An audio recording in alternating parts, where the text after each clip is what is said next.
May mga epal dito sa amin. Kunting matino na lang ang natitira rin. Maraming sumasawsaw, parang eksperto lagi. Pero pag tinanong mo ng maayos, tahimik bigla lagi. Di ba sila'y tao lang na naghahangad ng pansin? Kunting atensyon lang, todo na ang dating. Pag walang eksena, sila'y nababagot. Kaya sa bawat usapan, gusto nilang sumingit agad. Tao po sa nasa likod ng pinto, marami ng epal ang kumikibo. Tunay namang talagang nakakabigo. Pag sila ang nagsimula ng gulo, ikaw pa rin ang dadapa sa dulo. Oh, ang epal nila, hindi makita ang katotohanan. Nadalasan na naman ay matauhan na. Pag matanda ka na may dapat kinatandaan. Oh, ang epal nila, laging may opinion kahit walang kinalaman sila. Sana naman ay matauhan bago tuluyang maging alamat ng susawan. Comment dito, comment doon, parang sheriff ng buong barangay. At na yon, walang koneksyon ang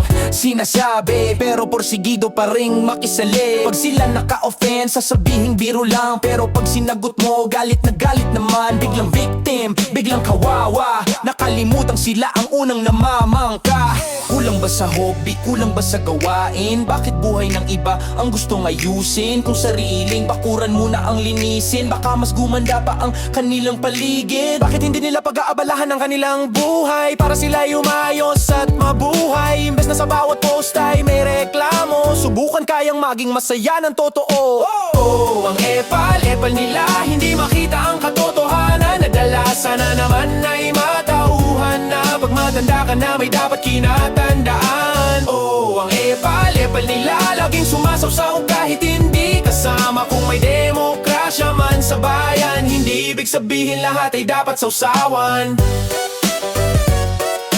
Ibig sabihin lahat ay dapat patawan. Ibig sabihin lahat ay dapat patawan.